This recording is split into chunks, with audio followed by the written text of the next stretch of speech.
کرتے ہیں. اللہ اکبر.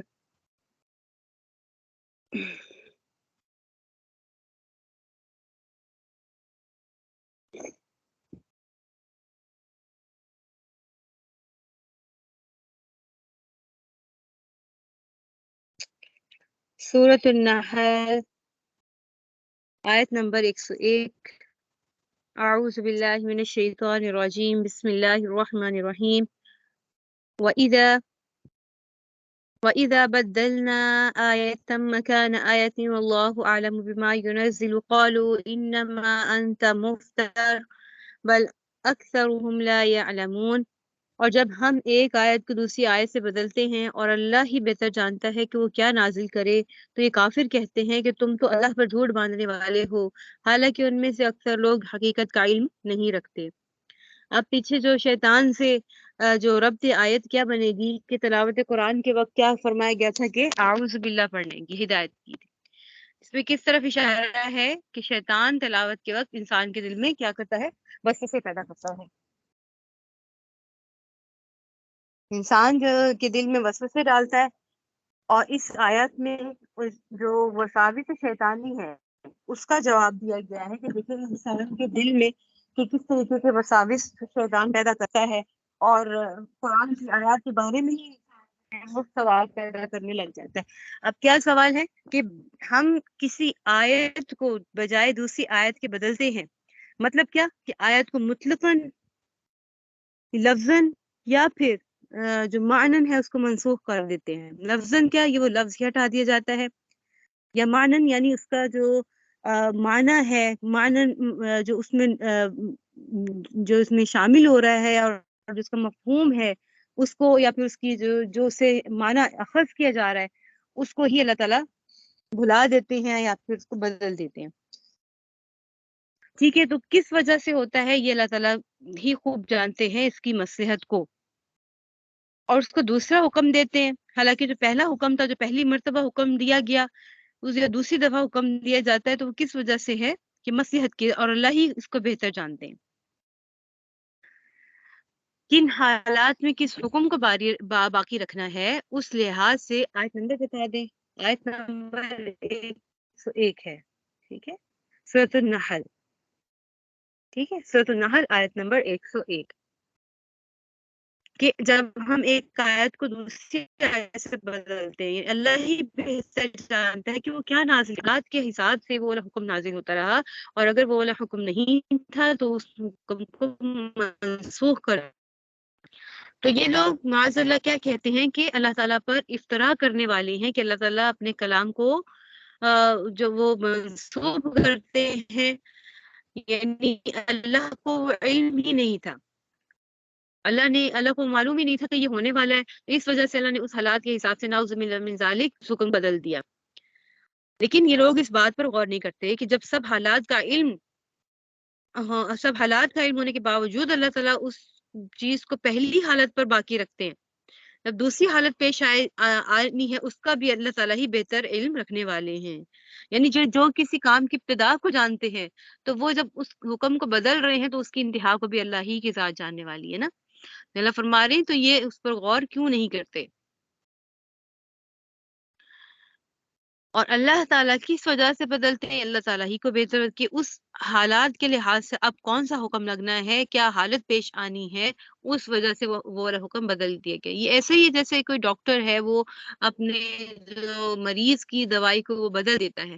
جب آپریشن ہوتا ہے، آپریشن کے بعد فرض کرے اس کو آپریشن کے دوران اس کو ہائی ڈوز دی جاتی ہے، اس کی ڈرپس لگتی ہیں، اس کو بار بار دوائی کی اگر ہے اس کو کیا جاتا ہے، غذا کے طور پر بھی اس کو ڈرپس لگ رہی ہوتی ہیں کہ اگر وہ خوراک اس کو نہیں دی جا رہی تو ڈرپس کے ذریعے جا رہی ہے.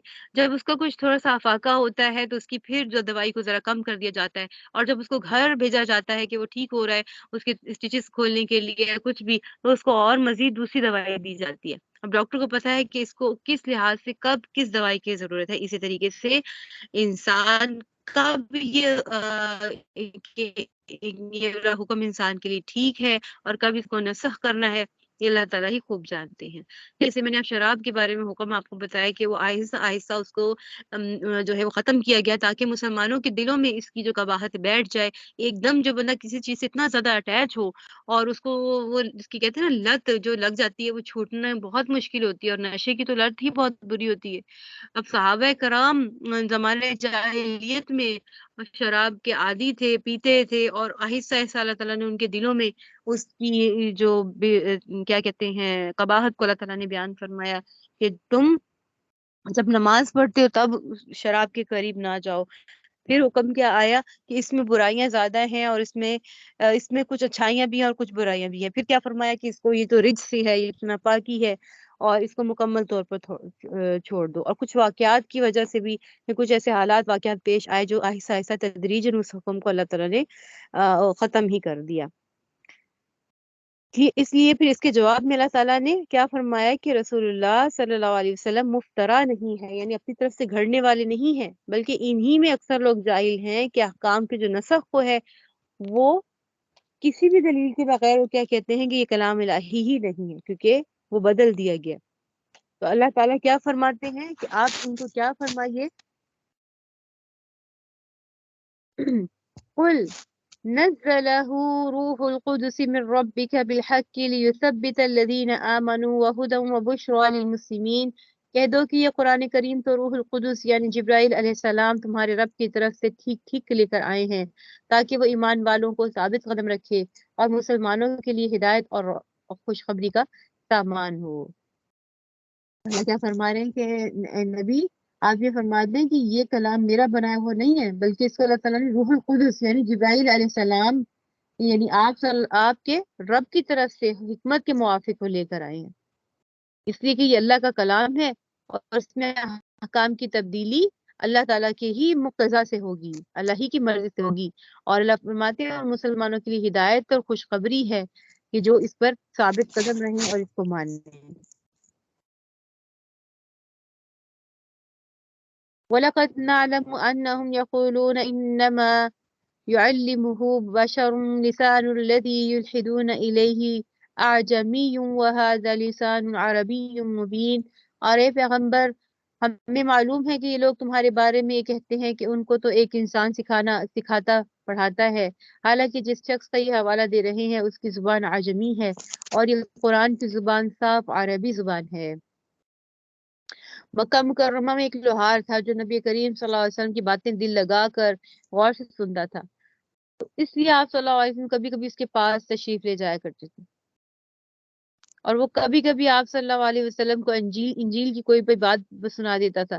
تو مکہ مکرمہ کے بعض کافروں نے اس کو بنیاد بنا کر یہ کہنا شروع کر دیا کہ نبی کریم صلی اللہ علیہ وسلم یہ قرآن اس لوہار سے سیکھتے ہیں۔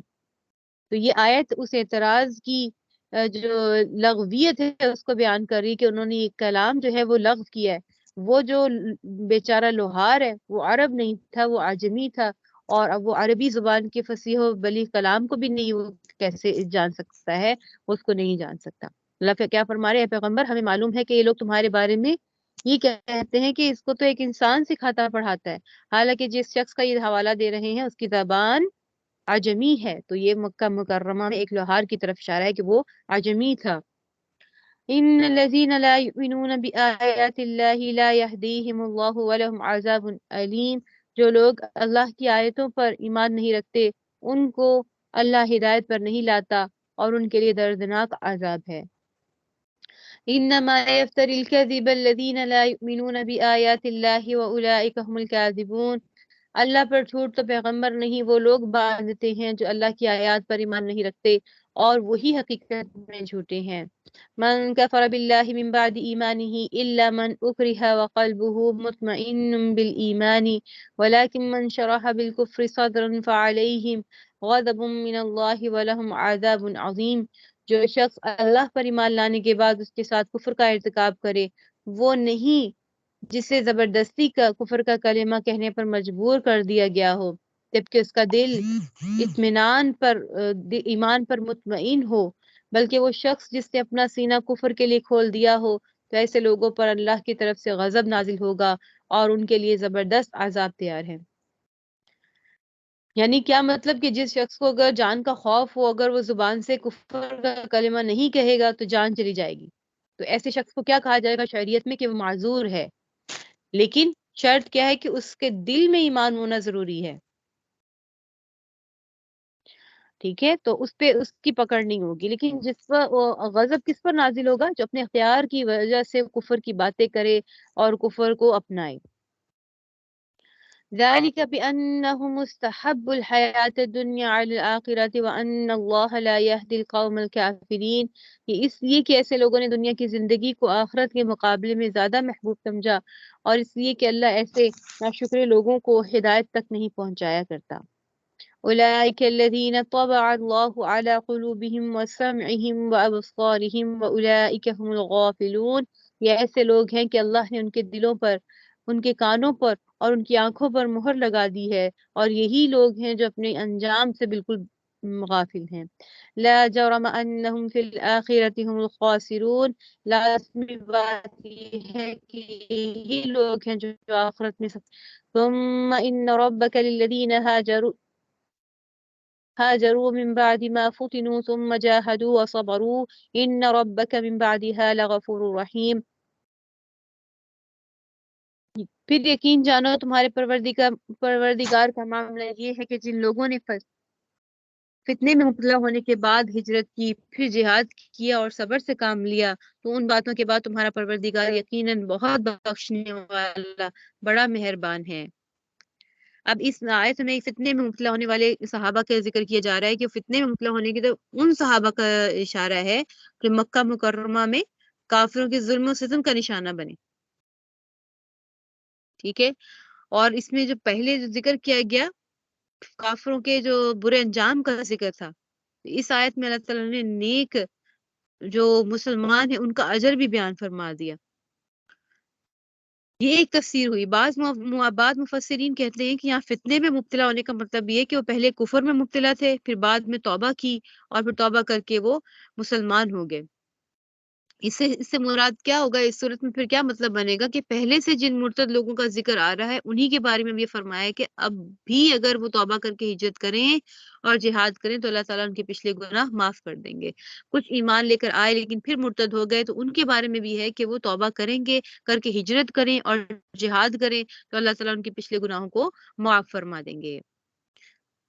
يوم تأتي كل نفس تجادل عن نفسها وتوفى كل نفس ما عملت وهم لا يظلمون، یہ سب کچھ اس دن ہوگا جب ہر شخص اپنے دفاع کی باتیں کرتا ہوا آئے گا اور ہر شخص کو اس کے سارے اعمال کا پورا بدلہ دے دیا جائے گا اور لوگوں پر کوئی ظلم نہیں ہوگا۔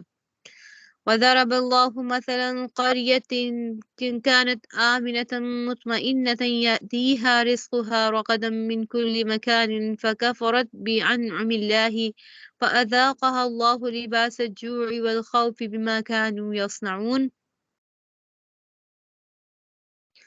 اللہ ایسی ایک بستی کی مثال دیتا ہے جو بڑی پرامن اور مطمئن تھی، اس کا رزق اس کو ہر جگہ سے بڑی فراوانی کے ساتھ پہنچ رہا تھا، پھر اس نے اللہ کی نعمتوں کی ناشکری شروع کر دی تو اللہ نے ان کے کرتوت کی وجہ سے ان کو یہ مزہ چکھایا کہ بھوک اور خوف ان کا پہننا اوڑھنا بن گیا۔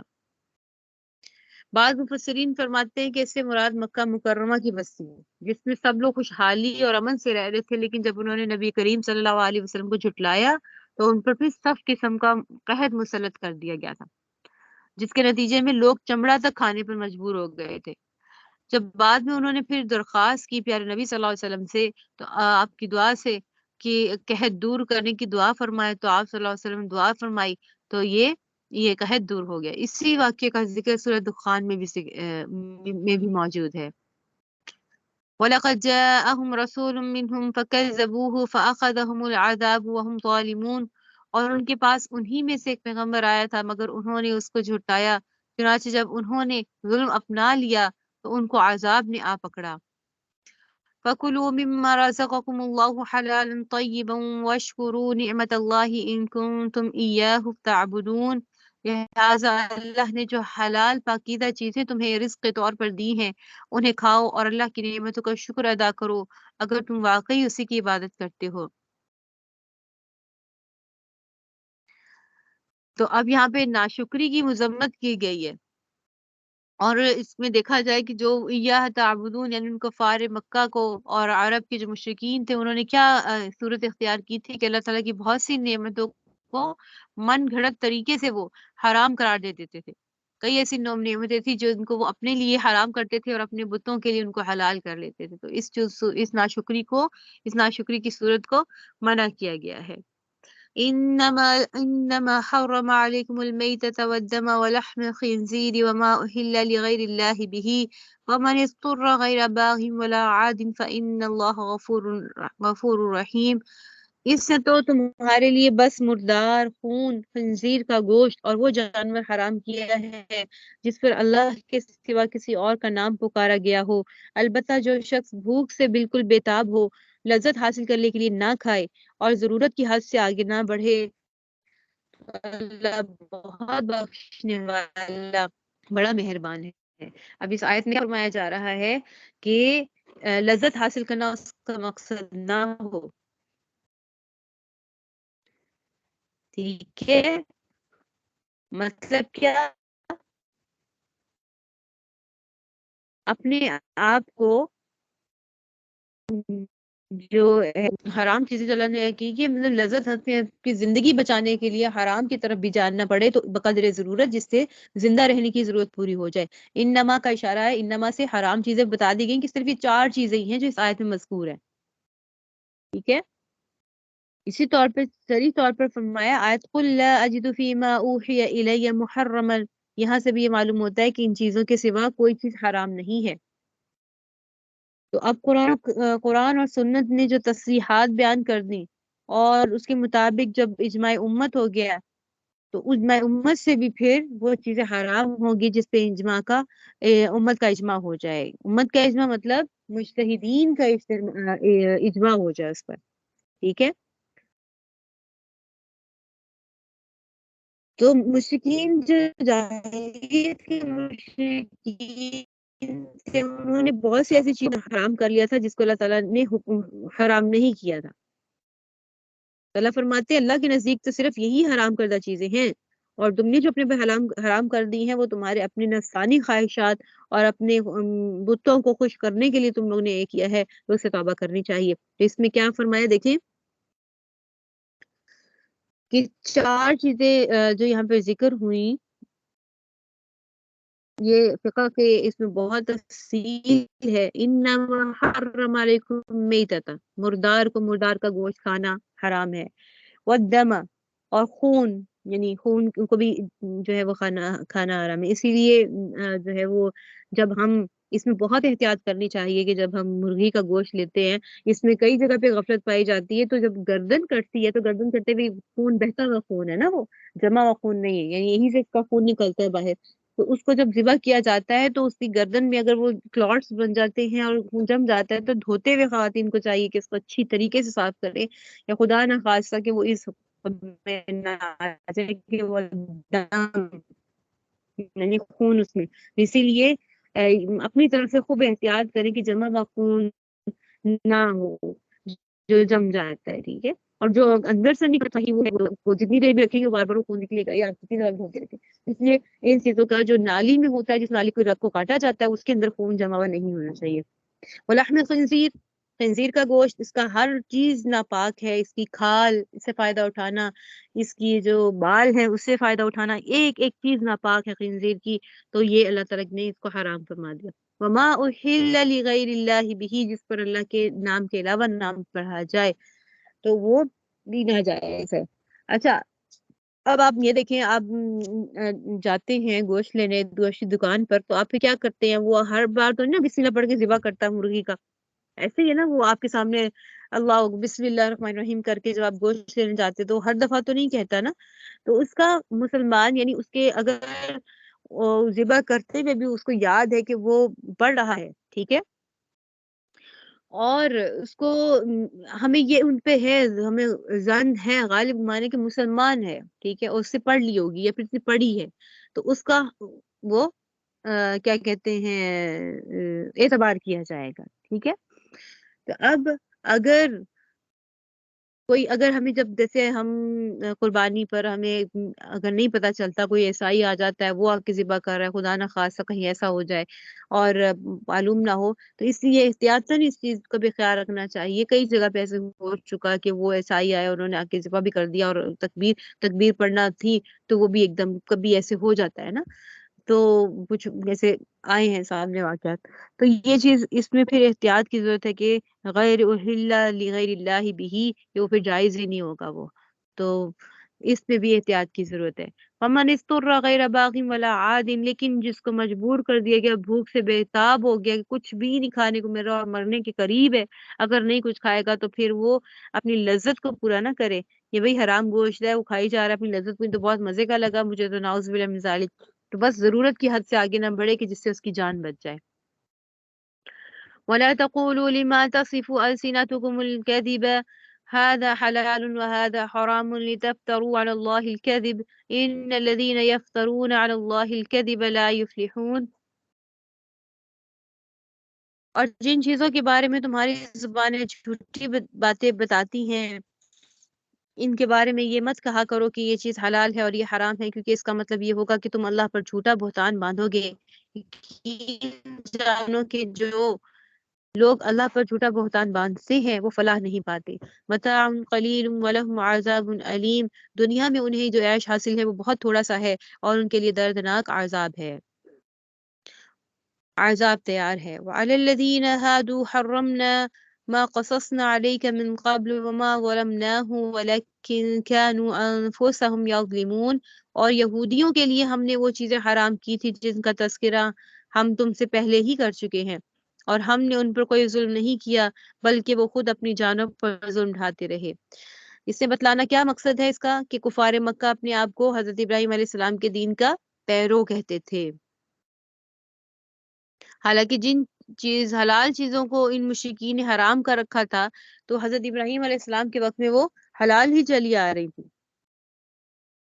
لیکن ان میں سے چند چیزوں کو یہودیوں نے یہ چند چیزوں کو یہودیوں پر بطور آپ سمجھے کہ سزا کے طور پر حرام کر دیا تھا، کیا اللہ تعالیٰ نے، جیسے چربی کھانا وہ ان کے لیے ناجائز تھا، ہفتے کے دن ان کو شکار کرنا ان کے لیے ناجائز تھا، اسی طریقے کی کچھ چیزیں، اور باقی سب چیزیں ان پر آج تک حلال چلی آ رہی ہیں اس وقت سے، لیکن اگر وہ خود ہی اپنے اوپر حرام کر لیں تو یہ پھر جو ہے وہ معاملہ عجیب ہے۔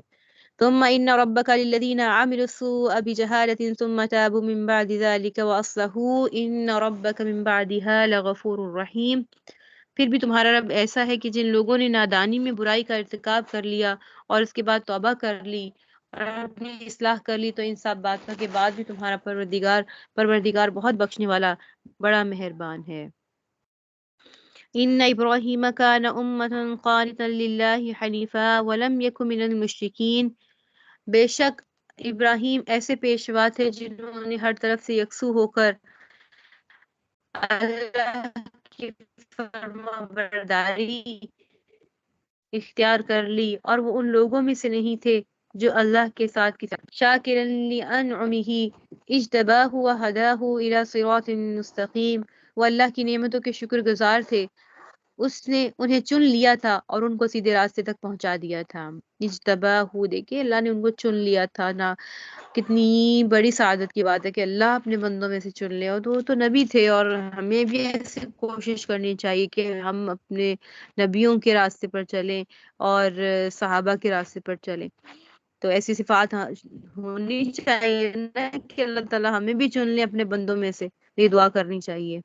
وآتیناہ فی الدنیا حسنۃ وانہ فی الآخرۃ لمن الصالحین، اور ہم نے ان کو دنیا میں بھی بھلائی دی تھی اور آخرت میں تو یقیناً ان کا شمار صالحین میں ہے۔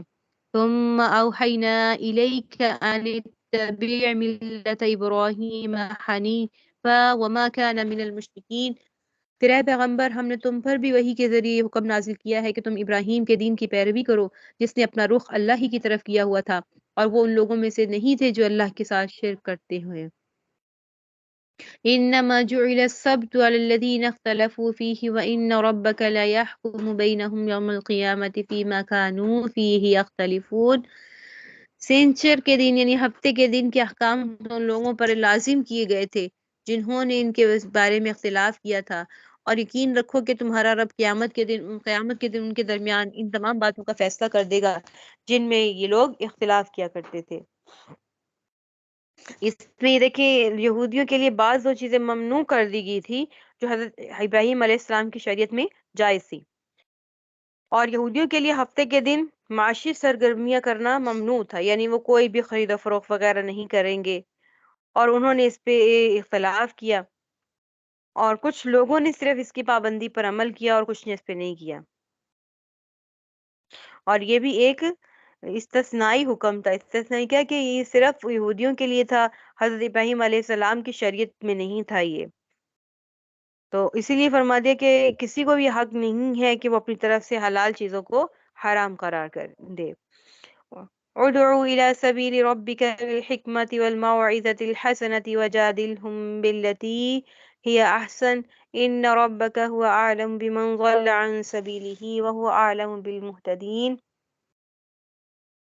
اپنے رب کے راستے کی طرف لوگوں کو حکمت کے ساتھ اور خوش اسلوبی کے سے نصیحت کر کے دعوت دو، اور اگر بحث کی نوبت آئے تو ان سے بحث بھی ایسے طریقے سے کرو جو بہترین ہو۔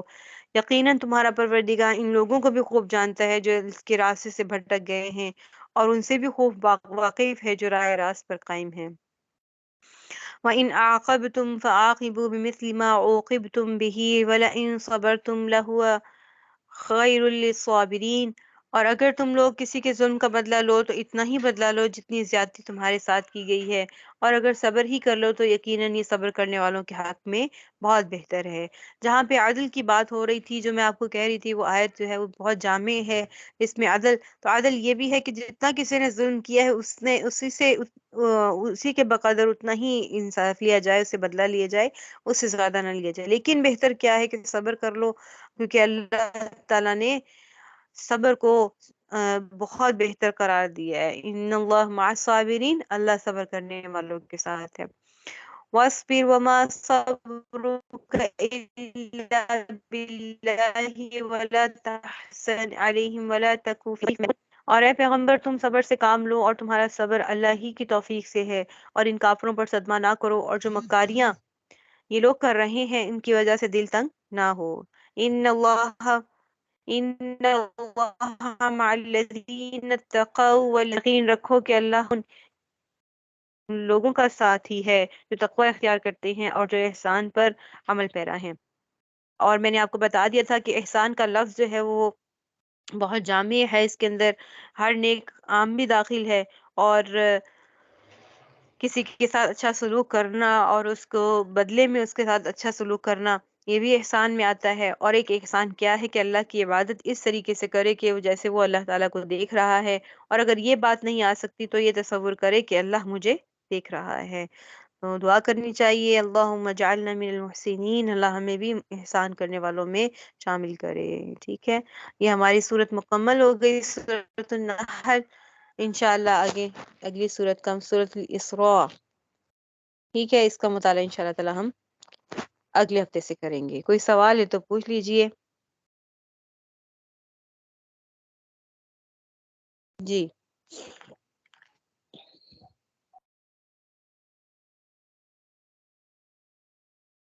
جی، کوئی سوال نہیں ہے، ٹھیک ہے۔ سبحانك اللهم وبحمدك نشهد أن لا إله إلا أنت نستغفرك ونتوب إليك۔ السلام عليكم ورحمة الله وبركاته۔